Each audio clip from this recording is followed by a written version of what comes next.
গানটা যে শুট হয়েছিল এটা হচ্ছে এই যেখানে দিতারা মাদ্রিকা, এখানেই শুটটা হয়েছিল। আর বাংলাদেশের মতো কোনো টিকিট কাটতে হবে না, কিচ্ছু করতে হবে না। এত সুন্দর একটা জায়গার মধ্যে উইদাউট টিকিট আপনি ঢুকতে পারবেন। তো এই হচ্ছে আমার ফুল আউটফিট, দেখা যায় না কি সুন্দর। দেখো তুমি গাড়ি পরে দেখো, আমার তোমারে ধরছি, সুন্দর লাগে একদম Farsi, it's a Farsi shoe. Hello everyone, আসসালামু আলাইকুম। কি অবস্থা সবার, কেমন আছেন? কে কোন জায়গা থেকে দেখছেন অবশ্যই জানাবেন, সাথে এটাও জানাবেন আমাকে কেমন লাগছে। তো চলেন তাহলে আজকে আমরা আমাদের গন্তব্যস্থানে চলে যাই। আজকে আমাদের গন্তব্যস্থান কোথায় বা কি সেটা আমি আমার ওন ভয়েসে আপনাদের সাথে শেয়ার করব। আমি আপনাদেরকে একটা জায়গায় নিয়ে যাব, সেটা হচ্ছে আপনারা মেবি যারা চাইল্ডহুড মানে আমাদের 2000 সালে যারা জন্ম নিয়েছেন তারা। তুমি 2000-এর? হ্যাঁ আমি 2000 না, 2000-এর মধ্যে না, 2000-এর মধ্যে যারা জন্ম নিয়েছে সবাই তাহলে 2000-এ। আরে ওইটা বলি না, মানে হচ্ছে 2010-এর মধ্যে যারা জন্ম নিয়েছেন তারা চিনবেন যে দেব, মানে ভারতী বাংলা নায়ক দেবের যে পরাণ যায় জলিয়ারে গানটা যে শুট হয়েছিল সেটা হচ্ছে এই যে দেখেন, জুম করে দেখাও। এটা হচ্ছে এই যে এখানে দিতারা মাদ্রিকা, এখানেই শুটটা হয়েছিল। আমি উপরে ভিডিওটা দিয়ে দিচ্ছি, তাইলে আপনারা রিলেট করতে পারবেন। তো এই সেই জায়গা, ওর গানের পুরো শুটটাই মালয়েশিয়ার মধ্যে হয়েছে। আমি প্রত্যেকটা জায়গায় গেছি, বাট প্রত্যেকটা জায়গার ভিডিও নিতে কাদা কাদা, আর এখানে অনেক কাদা, যাওয়া যাবে না। তো এই হচ্ছে পুরা মাঠ, এটা হচ্ছে মাদ্রিকার পুরা মাঠ। কুয়ালালামপুরের মধ্যে টুইন টাওয়ারের পরে যদি কোনো জায়গা আপনারা দেখে শান্তি পান সেটা হচ্ছে এই জায়গা। অনেক বছর পরে এটা ওপেন হয়েছে। কয় বছর যেন ছিল, কতদিন ধরে অফ রাখছিল, এই কাজ চলতেছিল রিনোভেশন। এখন এটা ওপেন হয়েছে। আপনারা যদি এটার ভিতরেও দেখতে চান আপনারা ভিতরে ঢুকতে পারবেন। এটার জন্য আপনাদের ওই বাংলাদেশের মতো কোনো টিকিট কাটতে হবে না, কিচ্ছু করতে হবে না। আপনারা জাস্ট চিন্তা করেন, এত সুন্দর একটা জায়গার মধ্যে উইদাউট টিকিট আপনি ঢুকতে পারবেন। অথচ বাংলাদেশের ছোট্ট একটা রাজপ্রাসাদ যদি ভাইরাল হইতে পারে, মিনিমাম 100-200 টাকা ওটার এন্ট্রি ফি। রাজাদের বা ওদের এই পুরো প্রাসাদের যা যে ছিল তার সব কিছু নিয়ে গেছে।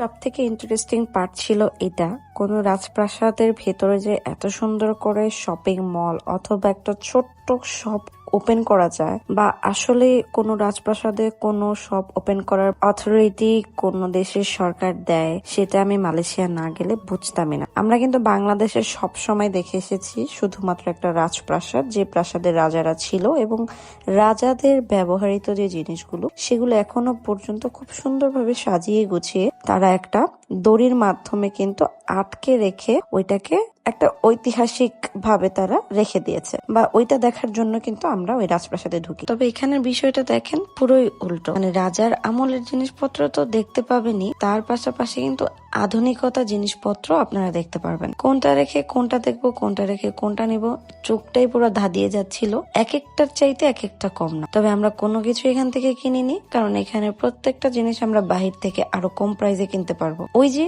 রাজপ্রাসাদে ঢুকেছি, রাজপ্রাসাদের জিনিসপত্র তো রাজপ্রাসাদের মতোই দাম হবে। সো যাই হোক, চলেন আপনাদেরকে আগে আমার ড্রেসটা এক ঝলক দেখিয়ে আসি, কারণ এই ড্রেসটার প্রতি কমেন্ট পড়তে পড়তে আমি লিটারেলি একদম পাগল হয়ে যাচ্ছি। অ্যাকচুয়ালি আমার ড্রেসটা ছিল রোজার ঈদের ড্রেস, যেটা আমি কোরবানি ঈদের আগে পরেছি। এটা মালয়েশিয়া আসার আগে আমি কিনেছিলাম। তো ড্রেসটার ফ্যাব্রিকটা সম্পর্কে যদি বলি, ফ্যাব্রিকটা অসম্ভব দারুণ একটা ফ্যাব্রিক, পুরো পিওর কটনের উপরে এত পরিমাণ পাতলা ছিল, আমার লিটারেলি মনে হচ্ছিল আমার গায়ে কোনো কাপড় আছে, বিকজ এতটা পাতলা ছিল, এত কমফোর্টেবল ছিল। মালয়েশিয়ার ওয়েদার কিন্তু খুবই মারাত্মক, খুব গরম থাকে। এই ওয়েদারের জন্য আমার ড্রেসটা একদম পারফেক্ট ছিল। তো যাই হোক, ড্রেসটার পেজটা সম্পর্কে জানা থাকলে আমি অবশ্যই আপনাদেরকে জানিয়ে দিতাম। এটা আমি একটা টিকটক থেকে দেখে তারপর হচ্ছে পারচেস করেছিলাম। আপনাদের আরেকটা জাদু দেখে, এটা কিছুক্ষণ পর পুরোটা ধোয়া হয়ে যাবে। দেখেন না, যে এখন রাত্র হইলে রাত্র ধোয়া আর সবুজ হয়ে যাবে, সবুজ হয়ে যাবে, নীলা নীলা, মনে হবে মেঘের দেশে আছে।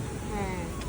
তো রাতের ভিউটা তো বলেই দিলাম, রাতের বেলা আরো একটা জাদু দেখতে পারবেন, এবং এখান থেকে কিএল টাওয়ারটাও দেখা যায়, টুইন টাওয়ারও দেখা যায়, মানে এখান থেকে আপনারা অনেক কিছু উপভোগ করতে পারবেন। তো চলেন এখন যাই আমার জামাইয়ের স্বপ্ন পূরণ করার জন্য। আমি আগের ব্লগে আপনাদেরকে বলেছিলাম যে এই স্টেশনটার মধ্যে আসলেই তার মাথায় একটাই ভূত চাপে, সে এখান থেকে আমাদের দুইজনের ছবি বের করবে, বের করে তার ওয়ালেটে রাখবে। এখন কথা হচ্ছে এখান থেকেই কেন তার ছবি বের করা লাগবে আমি নিজেও জানি না। তারপরে আমাদের আজকের যে আউটফিট পরার যে ছবিগুলো আছে, বা আজকে আমরা যে লুকে ছবি তুলেছি, সে এই ছবিটাই নাকি আজকে বের করবে। মানে তার কথা হচ্ছে আজকে তার এখান থেকে ছবি বের করতেই হবে। তো যেই কথা সেই কাজ, সেখান থেকে পেমেন্ট করলো, এখন ওয়েট করতে হবে ছবির জন্য। তো ছবি তোলার পরে সে যে কি খুশি, মানে মনে হচ্ছিল কোন জায়গা থেকে জানি চাঁদের এক কোণা তুলে সে নিয়ে আসছে, অথবা সে কোনো গোল্ড পেয়ে গেছে। তো যাই হোক, তার ড্রিম পূরণ করে আমার নিজেরও খুব শান্তি লাগতেছিল, কারণ প্রতিদিন এক ঘ্যান ঘ্যান আসলে ভাল লাগে না। তো পরবর্তীতে দেখেন অবস্থা,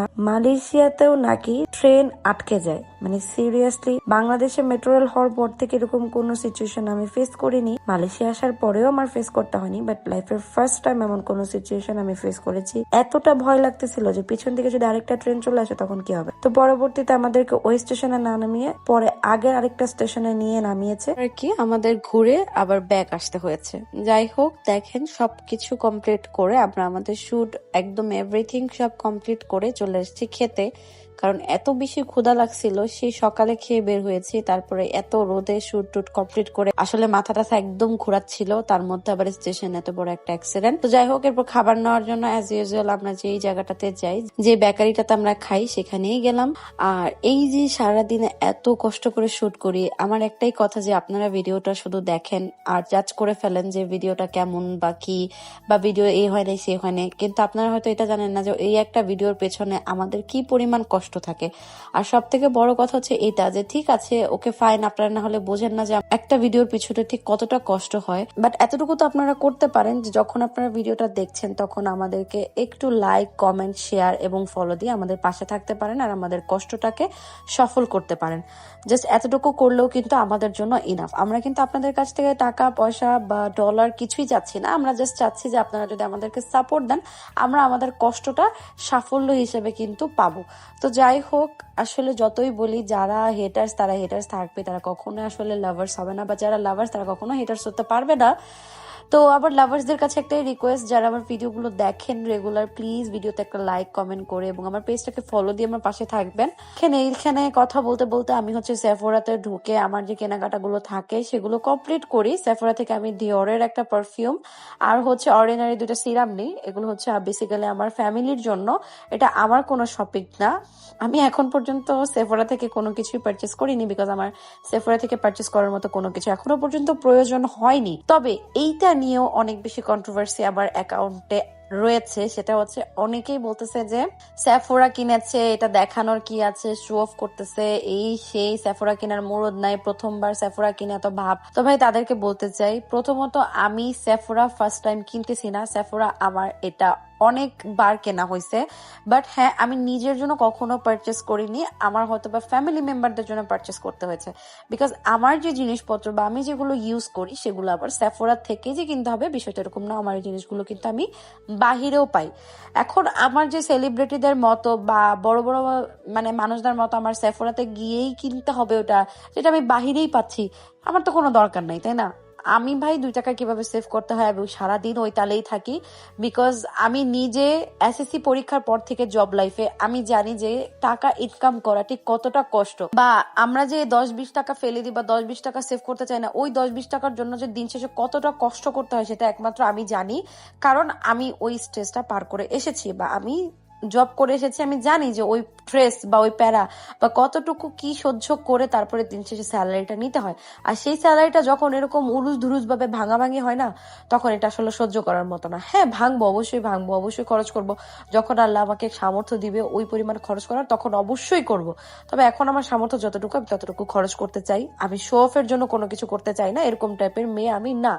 যাই হোক, পরবর্তীতে আমরা খাওয়া দাওয়া আবার করি, বিকজ হচ্ছে তখন জাস্ট নাস্তা করছিলাম, এরপরে মাঝখানেও আমাদের অনেক ঘোরাঘুরি হয়েছে, যেগুলো আমি ভিডিওতে দিই। মানে মোটামুটি আমার যে শপিং গুলো বাকি ছিল বাংলাদেশে নেওয়ার জন্য সেগুলো কমপ্লিট করি। তো পরবর্তীতে আমাদের ডিনারের টাইম হয়ে যায়, আমরা ডিনারটা কমপ্লিট করে বাসার দিকে চলে যাই। ব্লগটা আসলে এতটুকুই থাকবে, বেশি একটা বড় করব না। তো লাস্টলি যাওয়ার আগে একটাই কথা বলতে চাই, please guys follow, like, comment এবং শেয়ার দিয়ে পাশে থাকবেন আর সাপোর্ট করবেন। সাপোর্ট না করলে আসলে ওরকম পরিমাণ এনার্জিও পাই না ভিডিও করার। এখান দিয়ে আমি আমার জামাইকে চিংড়ি খাওয়াইতে তার ড্রেসের মধ্যে চিংড়ির মাথা ফেলে দিয়ে তার ড্রেস পুরা বরবাদ করে দিছি। সো বাসায় গেলে কি হবে আমি নিজেও জানি না। আজকের মতো এখানে ব্লগটা এন্ড করে দিচ্ছি, সবার সাথে দেখা হবে নেক্সট ব্লগে। আজকের মতো সবাইকে টাটা, বাই বাই, আল্লাহ হাফেজ। আমি এদিক দিয়ে আমার জামাই টি শার্ট সাফ করি। সবাইকে আসসালামু আলাইকুম।